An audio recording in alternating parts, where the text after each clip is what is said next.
Chapter 2. Manu learns confidence. Alpana burst into Manu's room and shook his bed. "This is it. We're 16. Don't you ever knock?" A drowsy Manu asked his twin sister. "So what about being 16? Birthday parties are for children. We're not little kids anymore." "Wow, you're still asleep. We get our driving permits today?" He sat up. "Oh, right. I can't believe I forgot. What time is it?" "It's already 7:30. They open at 8. The twins rushed downstairs to find Mum and Dad having breakfast. Neither parent had forgotten what today meant. "A happy birthday to you both from Dad" was followed by a whispered aside to Mum. "Here we go. If we leave right now, we can be first in line," Alpana said excitedly. "I think we'll leave after we all finish breakfast and have a birthday blessing in the shrine room." "If you don't mind," said Dad with an affectionate smile. He bravely agreed to teach the twins to drive, a task sufficient to make a nervous wreck of any father, even with just one teen, let alone two. But he had faced everything else about their growing up as a pair. So why not this? The twins were enrolled in driver's education at school, as well as a driver training course. State law required both. So the task did not fall solely on him. He knew there would be difficult moments in the months ahead, but at least this wasn't India with its unique driving customs. Even he didn't drive back home. The first step was simple.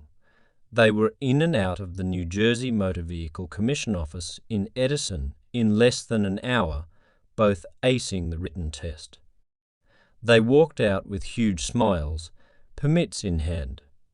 A passerby might think they just graduated from Harvard. "Did you pass?" Mum called out when the trio arrived home. "Of course," announced Manu with a triumphant air. "So, when did Dad say you could start driving?" Mum queried. "Tomorrow, and he wants us to practice in an empty parking lot first. I don't know why we can't just go now." "I'm ready," Manu complained.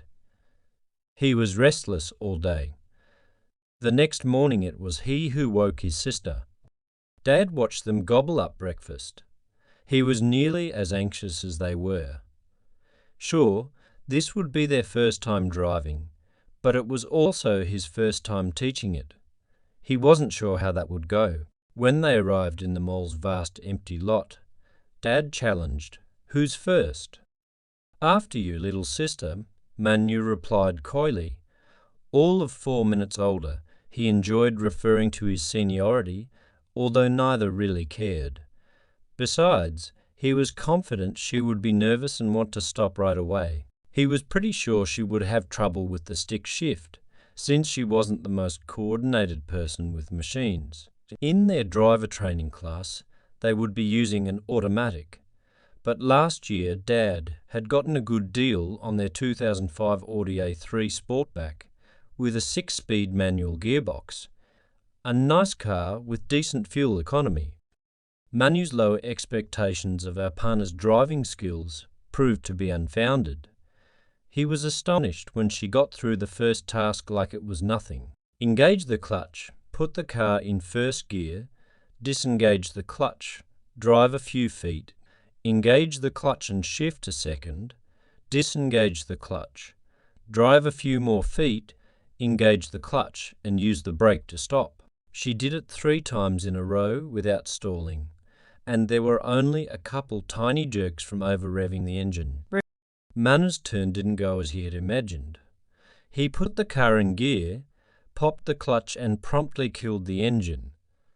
Don't do that. Caution, Dad," trying to hide a grimace. No doubt the Audi was a sturdy car, but he couldn't bear it taking such rough treatment. "Let the clutch out slowly. There is a point where you will feel it start to grab. Press the gas a bit and go." Same result. At least on the third attempt he didn't stall it. Instead, The Audi leapt ahead like a rabbit. Too much gas. Manu panicked and slammed on the brake. The car stopped abruptly with a short but emphatic screech of rubber on pavement, again killing the engine. Apana giggled from the back seat. Dad shot her a stern look and she quieted down until a few minutes later, when Manu still couldn't get the timing right. It was either jerk ahead or stall or some combination of both. Eventually Manu improved and it was Apana's turn again. This time Dad introduced some steering, a full circle in the empty lot, again first to second gear. I want you to look at the yellow lines that define the parking spaces. We will pretend they are streets. You can drive down them, staying between the lines. Then we'll circle around. Apana was a natural, driving around several times with ease.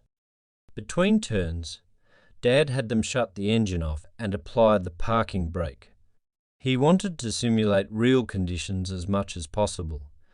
When it was Manu's turn, he was so nervous he stalled the car again, this time because he didn't release the parking brake. After one try, Dad gently touched his shoulder and pointed to the brake handle. "Why didn't you tell me?" Manu mumbled. "Because you have to remember. Don't worry, I have made that mistake too," Dad consoled. "I want you to experience it and figure it out for yourself." Apana kept silent this time. The rest of the lesson did not go well for Manu, especially the unavoidable comparison with his sister. He was sullen when they arrived home. "How did it go?" Mom inquired cheerfully. "Terrible," snapped Manu as he slunk off to his room in defeat. "I'll never get it." Mom turned to Dad. "That bad? He's having trouble with the stick shift? We'll see how the next lesson goes." But the next week was not much better. Manu was embarrassed by his inability to get the hang of the stick shift compared with his sister's obvious knack for driving. Even worse was her sympathetic attitude, which only annoyed him. After another unproductive driving lesson, Apana tried to comfort him. "I remember when Mom was trying to teach us to tie our shoes. You figured it out way before I did. Then you helped me and I learned it quickly. You were a better teacher than Mom." He snapped. "So now you're saying you should be teaching me. Thanks, but no thanks. I'll stick with Dad." "No, that's not what I meant at all, Manu. I'm just saying we're different." But her well-meaning tries to explain were in vain. Manu appreciated her effort, even though he couldn't bring himself to say so. Normally he and Apana had fewer disagreements and confrontations than other siblings. That was part of their twin bond. They had even shared a secret language when they were little. Also, their parents had raised them to not compete with each other, but to be proud of their individual strengths. Cooperation over competition was the family creed. Manu was having trouble upholding that ideal. If Apana was being mean to him, he could always subtly retaliate, stopping just short of causing Mom or Dad to step in. But for this outpouring of sisterly sympathy, there was nothing he could do. It wasn't like he should expect her to do poorly on purpose, just so he could feel better about himself. By the third lesson, it was obvious Manu was experiencing a serious mental block, a combination of embarrassment at his lack of innate driving skill and the painful comparison with his sister. Dad even wondered at times whether Manu would ever learn to drive. Dad was frustrated, but he wasn't ready to stop trying. He had other methods to use. One evening he sat Manu down in the den. "Tonight we're going to have a driving lesson here at home. How's that supposed to work? Some kind of video game. We're going to play Mario Kart together." Manu's sarcasm came through loud and clear. No. Remember Gurudeva's book, The Power of Affirmation? Yes, vaguely. We talked about it when you were teaching me to keep my room clean. And it worked, right? It sure did. I think we can apply the same principles to your driving.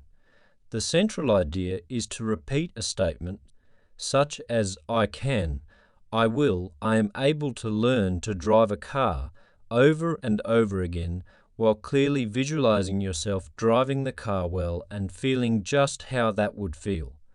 Let's try it. They sat side by side, just like they were in the car, and Dad said, "Now reach for the shift stick, push the clutch in, and put the car in first gear." This is silly. Just try it. You have to believe you are in the car, even hear the engine running and feel it move. Remember, at first you didn't think affirmations would help you keep your room clean either. Okay, I'll try it. Manu went through the motions of putting the car in gear. "Oops, I stalled it," he said, smiling. Dad chuckled. "That's good actually, because you're visualizing strongly. Try again. See yourself doing it right. Tell yourself in your mind, I can and I will. I am able over and over." Manu closed his eyes and tried again. "I think I'm getting it." Okay, now practice this on your own, 10 minutes every night this week. This method of affirmation and visualization has been tested on basketball players. It was shown to be effective in improving their aim with the ball even when it was done entirely in their mind. Most do it just before every free throw. Watch closely sometime, and you can observe them doing the visualization. Really, I didn't know that. And remember, there's a second, equally important part of affirmation. In addition to visualizing the exact motor skills you will use, you must experience being confident about driving. See yourself going down the highway at 60 miles an hour, smoothly changing lanes, merging easily into traffic, as downshifting for the off-ramp. You are an expert driver, the one who can, who will, who is able to master every aspect of driving. Watch me if you like. When we're going someplace, try to tune into my confidence while driving. Get that feeling and make it your own. Right now, your subconscious mind is saying, I can't drive. We're going to reprogram it to say, I'm a great driver. It's just like rewriting a computer program. I still don't understand how it works. It's the conscious mind. That's the part that remembers everything that's ever happened to us, is sometimes a bit uncooperative. If it thinks, I can't do this because I tried and failed once already, then sure enough, you won't be able to do it. Learn to drive. But you can convince your subconscious that you can do it by telling it over and over with conviction, I can, I will, I am able. Eventually the mind is reprogrammed from I can't talk to I can, and you're off. To reduce Manu's stress level, Dad started giving the twins driving lessons separately and no longer talked about driving when they were all together. He took Manu out twice as often, but never mentioned that. Not at the dinner table or anywhere else. Soon Manu started showing progress. Around the 6th week of practice, though, he seemed to level off and seemed less confident as when he first started the affirmations. Are you still doing the affirmations? Dad asked. Sort of part of the time. You have to do it every day for 10 minutes, visualizing the next part of our lessons, telling yourself hundreds of times, I can, I will, I am able, feeling yourself confident about driving. I've never told you this, but I used this same affirmation when I first got a job at the I-beam factory. It was really complicated work, and I was afraid I would get fired. But I kept my confidence up with the affirmation and furiously studied the equipment manuals off hours. I just barely managed to keep up with the long-time employees, but I did it. Manu stared, as if he was seeing his dad through new eyes. Wow, you never told me that. I always assumed things came easy for you. That's the way you're supposed to think about your dad when you're little. But now you're 16 and you're finding that not everything in life comes easy. Not for you, not for me, not for anyone. And sometimes, yes, you'll encounter something you simply can't do, even with a lot of effort and determination, but you can drive. I'm sure of that. One day after a lesson, a day when Manu didn't look frustrated, Mom decided to ask again. So, how's it going, son? It's better now, Mom. Dad is so patient with me, like he'll spend whatever time is required until I get it.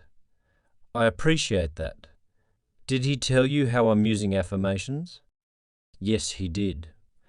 I've used them too.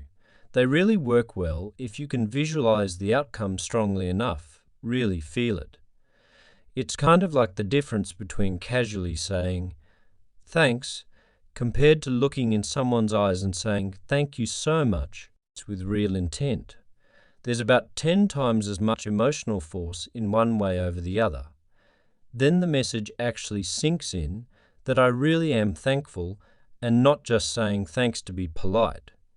With a statement like that, it's one person to another, but with an affirmation, it's you relating to a different part of yourself. Thanks, Mum. That's cool. Hey, pretty soon I'll be able to drive when we go shopping. By the time the twins turned 17 and could take the road test for their probationary license, Manu had caught up with our partner in basic driving skills. Dad let one or the other drive almost all the time now, being careful to have them take turns. Whenever they went anywhere, one would drive there and the other would drive home. The twins thought of it as a favour, but actually it was a continuation of driver training.